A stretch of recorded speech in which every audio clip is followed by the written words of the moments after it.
So a lot of people ask me about bracing, primarily of the lower back, right? So if you've got low back pain, some people may think that if you wear a nice corset tight around the waist, it will keep the back in that nice erect spine posture, and you can go on and do whatever you want to do in life. And in reality, what the bracing does is it deconditions the endurance stabilizing spinal musculature of the lower back. So it can actually lead to more injury more frequently down the road.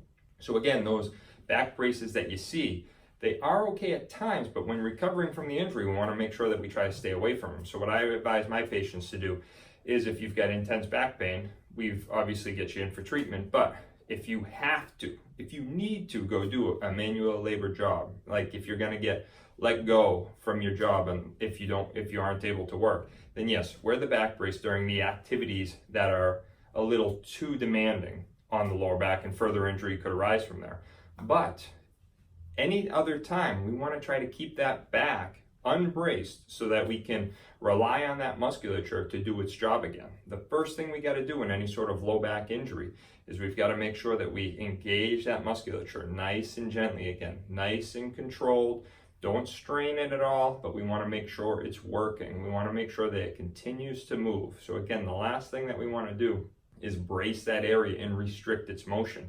A lot of the newer research that's out these days is different than it was back in the 60s and 70s when we restricted motion into a lot of areas. What we want to do now is we actually want to increase the motion in a controlled environment to get that body moving again in beneficial movement patterns.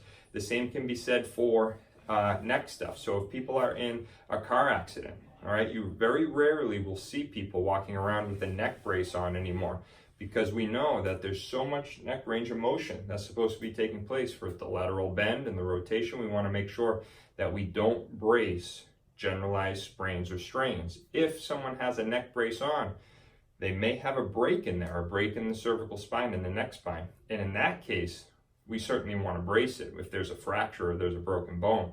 But if it's just spraining or straining of musculature, tendons and ligaments, we want to keep it out of harm's way in terms of activities, but we want to keep it moving, and we want to get that tissue moving again in a healthy way that will help improve the health of that musculature and get it better as quickly as possible. So just like the lower back, neck, right? We don't want to brace the neck. We want to keep it in a controlled environment, keep it moving. And what we do with treatment is we get those spinal bones. We've got 7 of them in the neck, 5 of them in the lower back, and we find the ones that are irritated or restricted and strained from the car accident or the fall, the lifting and twisting injury, and we go ahead and we work on those joints specifically. All right, just like if you were to have a knee injury, people would work on all the tissue surrounding that knee. What we do as chiropractors is we see spine every single day. We have our hands on spine every day, all 24 bones, and we're able to actually pick out those areas that aren't moving as well along the spine. So again, just like that knee, it's big, and we're able to see the knee bend. Right, so we work on all the surrounding musculature. What we do is we find those restricted areas in the spine, each individual joint, and those are the ones that we work on. All right.